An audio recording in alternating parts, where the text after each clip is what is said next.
as history lasts, taking form in withholding another earthly catastrophe like the flood, enabling all humans, including idolatrous pagans, to develop culture that pleases God by a work of common grace in them, blessing all humans with earthly life, earthly necessities, and earthly comforts, and restraining sin in them all so that they retain some good, enough good that they can create good culture. According to Kuyper, the covenant with Noah after the flood has nothing whatever to do with salvation. It is wholly and only earthly preservation, earthly development, and earthly blessing. It is a strictly cultural, common grace covenant. Kuyper's argument on behalf of this theology of the covenant with Noah includes the following. First, that the name of God in Genesis 9 is not the covenant name Jehovah, but in the Hebrew the name Elohim or God. Second, that the covenant is with all nations and peoples, Noah, his sons, and their seed after them. And third, that the covenant with Noah is also with the animals, verses 15 and 16. I frankly refer to my criticism of this common grace theory, worldview, and project, to which now we turn, as the Protestant Reformed critique of the covenant with Noah and the theory of common grace. Although I regard this critique as the soundly Reformed critique, the critique of the Reformed tradition and of the Reformed confessions. But I call it the Protestant Reformed critique because I know of no other Reformed denomination of churches today that opposes Kuyper's theory of common grace and its cultural project. If there are others who do oppose it, they manage to be careful to keep their objection out of the public eye. In the early 1900s, the influential Kuyper and Bavinck overwhelmed the opposition. And there was opposition that charged in so many words that Kuyper's theory of common grace would have the effect of making the churches worldly. That is, in the language of the theme of my speech, that common grace would prove to be ecclesiastical suicide. In the early 1920s in the United States, one Christian Reform minister resolutely took a stand against common grace, with the support, I acknowledge, of the then newly ordained Reverend George Uphoff. That minister was Herman Hoeksema. Today, one denomination of Reformed churches says no to common grace, specifically with regard to its cultural pretensions. And this denomination is known throughout the Reformed church world for saying no. This denomination is not honored throughout Reformed Christendom for repudiating common grace, by no means, but it is known. I now indicate why we say no to Kuyper's common grace Christianizing of the world. I have already called attention to the total lack of confessional basis for this supposedly fundamental doctrine and urgent calling of the church and Christian in light of the doctrine. I add to this matter of the Reformed confessions that these confessions explicitly condemn certain essential elements of the theory of common grace. For one thing, The creeds teach the total depravity of every human by nature, so that the unsaved human can do no good, not even in things natural and civil. I appeal to the Heidelberg Catechism, question 8, are we then so depraved that we are wholly incapable of doing any good and totally inclined to all evil? And the answer is, indeed. And the exception clause that follows is not except for common grace, but the exception clause is except we are regenerated by the Spirit of God. Also, Article 4 of the third and fourth heads of Doctrine of the Canons explicitly state, as I quoted earlier tonight, that fallen mankind is incapable of any good even in things, quote, natural and civil, end quote. For another thing, creedally now, the creed sharply distinguish God's providence from his grace and blessing. A serious error of Kuyper and his disciples then and now is their confusion of providence and grace. For Kuyper, in his promotion of common grace, physical life, physical health, physical food and drink, the physical ordering of life by police and army, and material prosperity are grace and blessing, common grace and blessing.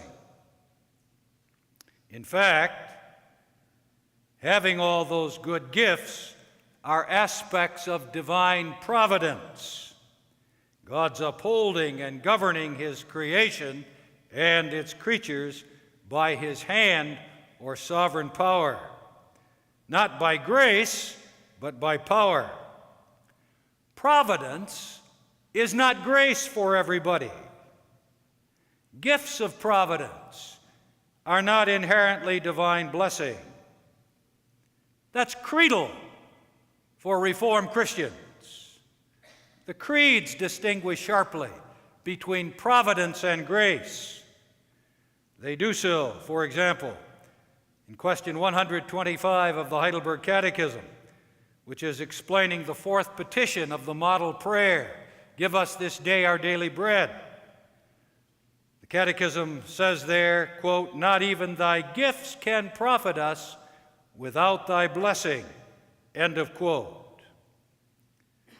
The clear teaching of the Creed there is that the gifts of God, including physical food and physical health, are to be distinguished from God's blessing.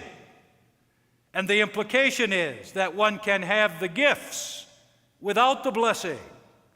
And if he has the gifts without the blessing, then he has those gifts in God's curse. They aren't grace to him, but they are a divine curse upon him. For this distinction between providence and grace,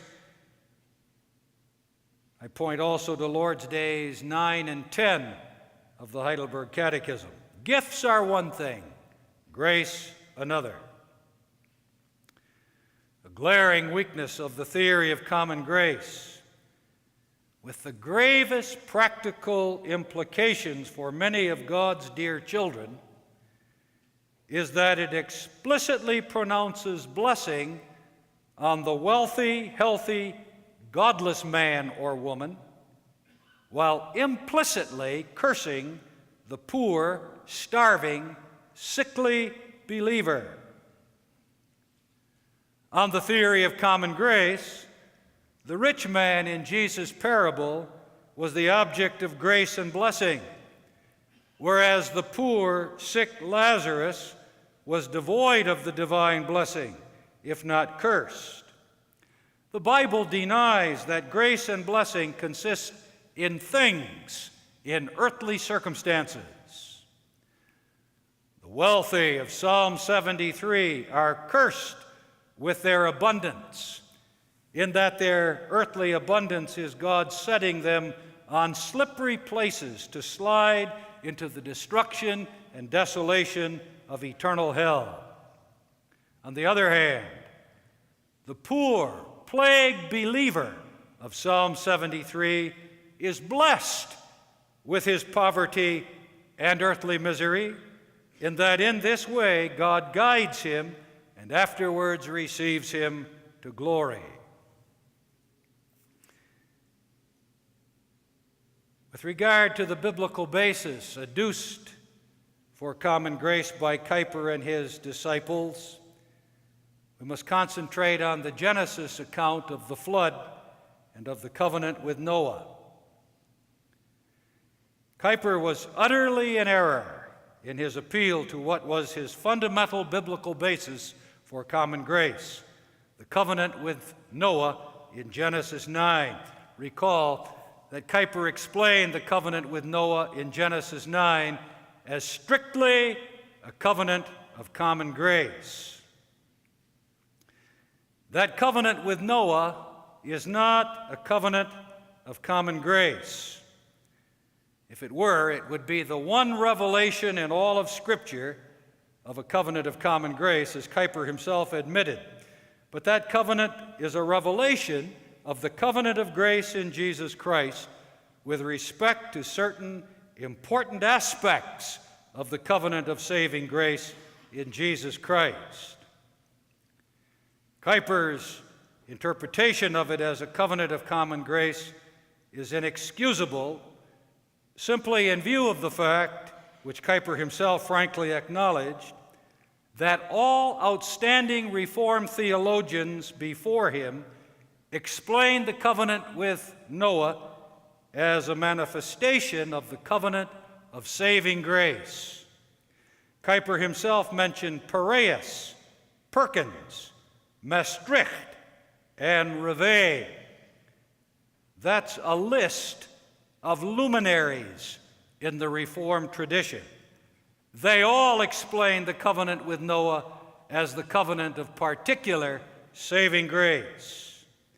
And Kuyper was mistaken in claiming the explanation of the covenant with Noah by Calvin to have been a common grace explanation. I refrain from demonstrating that statement, but I am prepared to back that statement up to anyone who asks the evidence for it. John Calvin explained the covenant with Noah not as a covenant of common grace, but as a revelation of the one covenant of saving grace in Jesus Christ. Kuyper had no backing in the creeds for his theory of common grace. Kuyper had no backing in the Reformed tradition for his novel interpretation of the Genesis flood and of Genesis 9. None.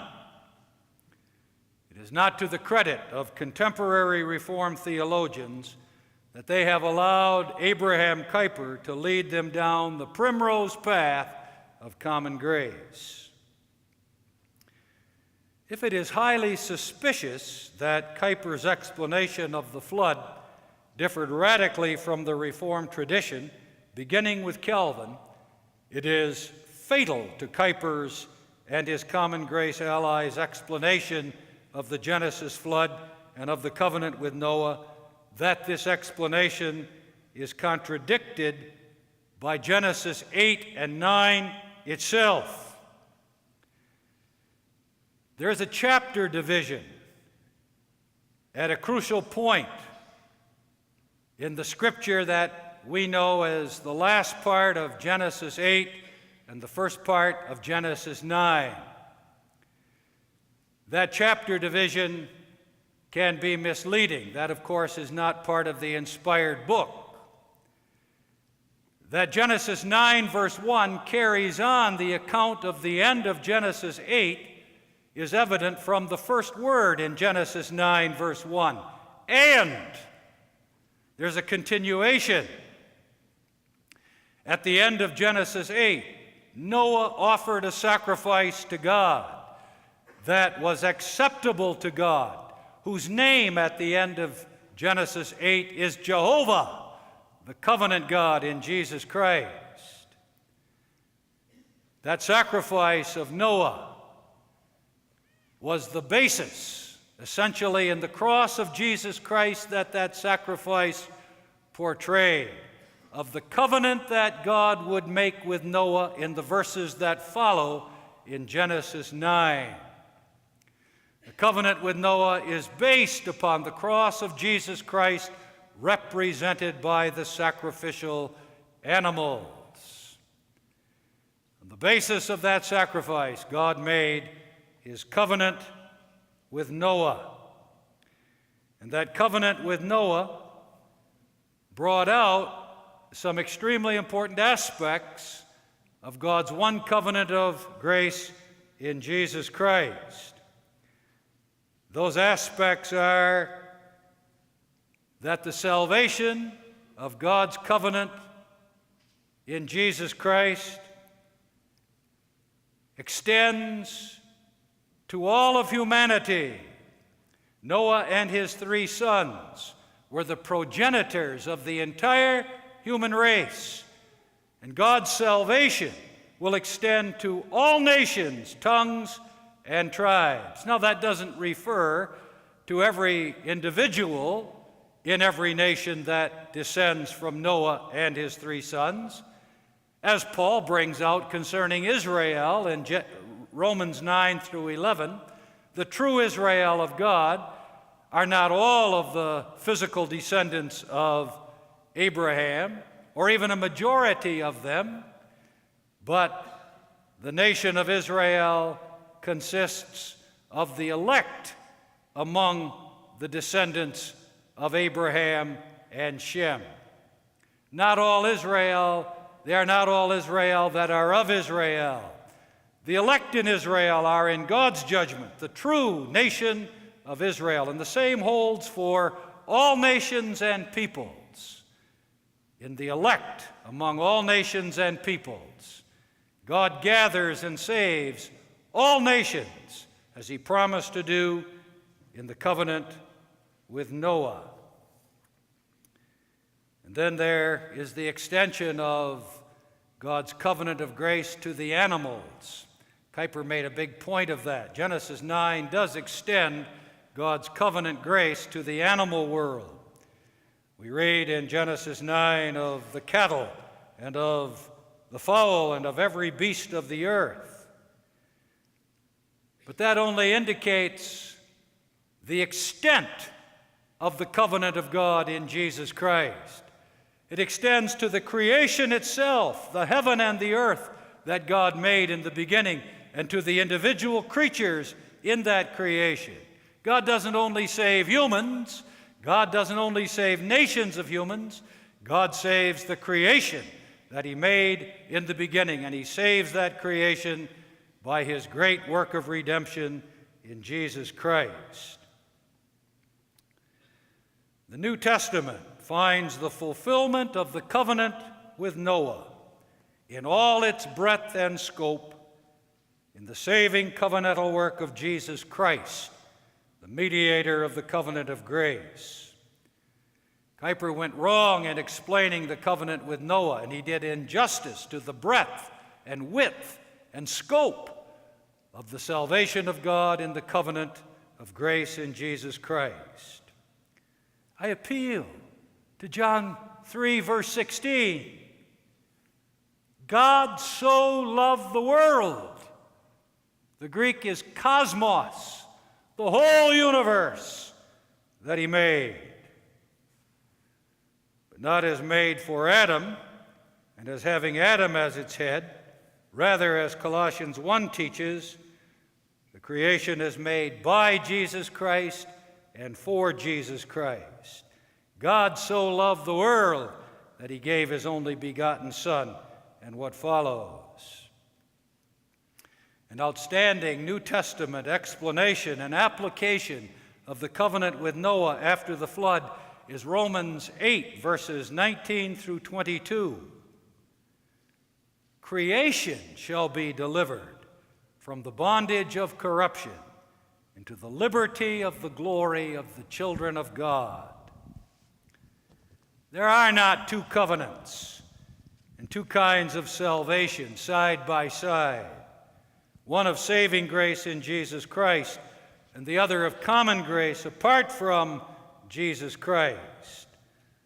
There's not a temporal preservation of the creation apart from Christ and the salvation of the church by Jesus Christ, but there is one covenant with one salvation, the covenant of redeeming, saving, glorifying grace in Jesus Christ, extending not only to humans, but also to the creation itself.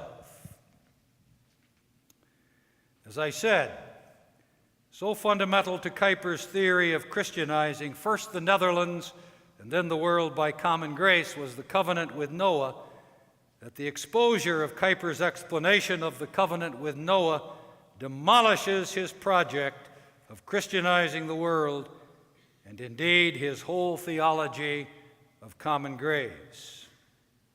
There was one other passage in the New Testament, I should say in the New Testament, that was of great importance to Kuyper in defense of his covenant of common grace. And that New Testament passage is Colossians 1, verses 13 through 20. If we want to speak of worldview, that passage more than any other outlines the one grand Christian and Reformed worldview. That's the passage in which the apostle declares that Jesus Christ is before all things, and that Jesus Christ is the end or goal of all things. That is, the beginning and the goal of the entirety of creation. Also, the passage teaches that everything was created by Jesus Christ and for Jesus Christ. That passage posed a problem to Kuyper because it denied his theory of two worldviews, two purposes of God with history side by side, the common grace purpose and the saving grace purpose. Kuyper tried to explain that passage by saying that the creation was made by the eternal Son of God, who has not become flesh in Jesus Christ, whereas the saving purpose of God is realized in Jesus Christ, the incarnate Son of God. The death blow to that explanation is that Colossians 1, verse 13, has to do from beginning to end with Jesus Christ, whom it describes as the dear Son of God, who became flesh for our redemption. There's one purpose of God with history, one purpose of God with all of creation. That is, that by the reconciling work of the cross, everything will be united in the man, Jesus Christ, crucified and risen from the dead. If I must use that language, the cultural purpose of God with history, as well as the saving purpose of God in history, is realized in the man Jesus Christ by his saving particular grace and redemption. For him, Jesus, were all things created. In all things of culture, he, Jesus, must have the preeminence. To him, Jesus, are all things reconciled by the cross, whether in earth or heaven. We have this, then, against common grace's Christianizing of the world by common grace. It leaves out Jesus Christ. And because it leaves out Jesus Christ, it opens up the way to Antichrist and his godless kingdom, as Kuyper acknowledged in so many words. According to Kuyper himself, The result of common grace's Christianizing of the world will be Antichrist and his world kingdom. So important is this that I give you this reference. You can read this for yourself in the book A.Kuyper, a Centennial Reader, edited by James Bratt, on pages 179 through 182. The common grace enterprise and project will bring about Antichrist and his kingdom. That's not the charge of an adversary of Kuyper. That's Kuyper's own admission and teaching. Calvin College scholar James Bratt refers to this astounding account of his theory of common grace by Kuyper as, quote, new and troubling territory, end quote, for Kuyper's Reformed disciples. I call it the evidence of the utter falsity of the theory of common grace. If it is not blasphemy, the grace of God will produce Antichrist. I must say, though, that on this particular point of his common grace philosophy, Kuyper was evidently correct. For already the theory and practice of common grace have produced anti-Christian results in the churches and schools that have committed themselves to common grace. Where are Kuyper's once glorious Reformed churches in the Netherlands? Where are they today? What has become of them? What has become of the spiritual condition? And what is the Reformed character of Kuyper's University, the Free University, today? What is the doctrinal and spiritual condition of the Christian Reformed Church today?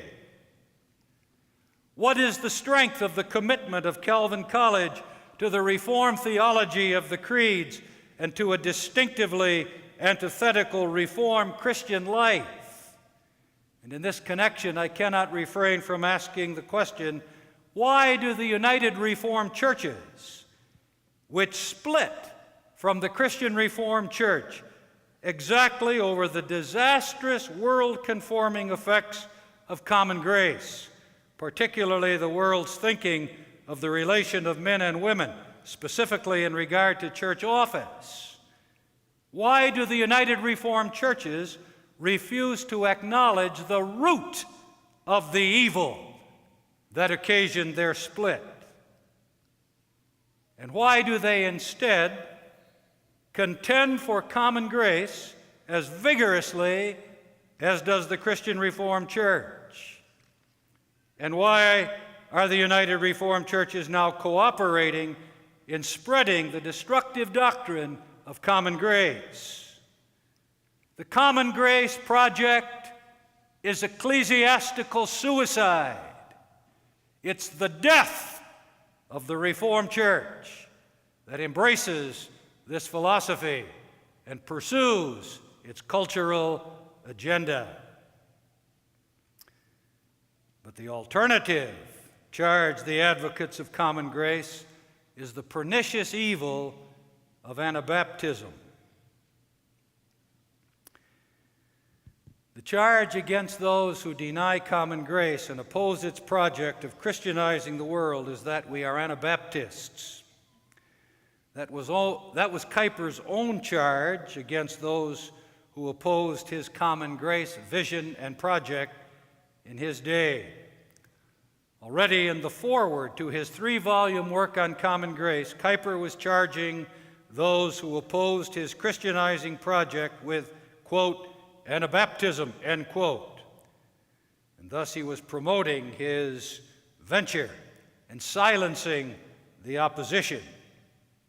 If you were not on board with the project of common grace, you were part of the, quote, Anabaptist sect, end quote, that, quote, systematically isolates itself from the world, end quote.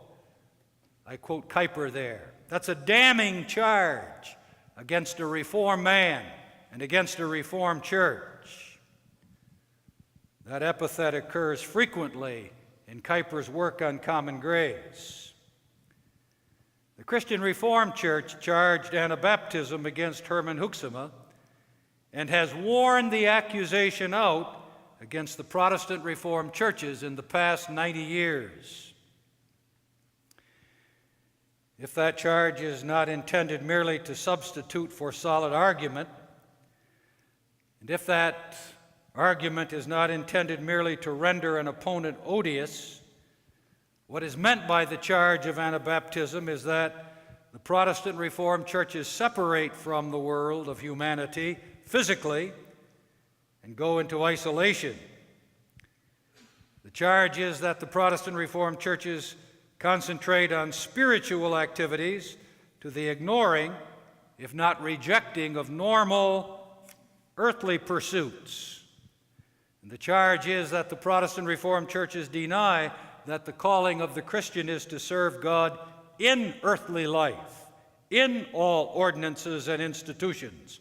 For example, family, work, and government, and with earthly possessions and pleasures. The charge of Anabaptism is that we who deny common grace think that we should sit in our hukya metinbukya. The charge is false. The charge is utterly false. I'm not now going to defend the life of all Protestant Reformed people, or the lives of some Protestant Reformed people, or even my own life. What I will do now, very briefly, is to expose the charge of world flight or Anabaptism as false with regard to its application to our doctrinal rejection of common grace. Rejection of common grace is not Anabaptism, has nothing to do with Anabaptism, and does not lead to Anabaptism. We are as opposed to Anabaptism as we are to the theory of common grace. The alternative regarding the active Christian life is not common grace, just as it is not Anabaptism. We believe, teach, and practice a worldview. Much as we may differ with Abraham Kuyper on the meaning of his stirring statement in his address at the inauguration of the Free University in 1880, we are in agreement with the statement itself. I quote, "There is not a square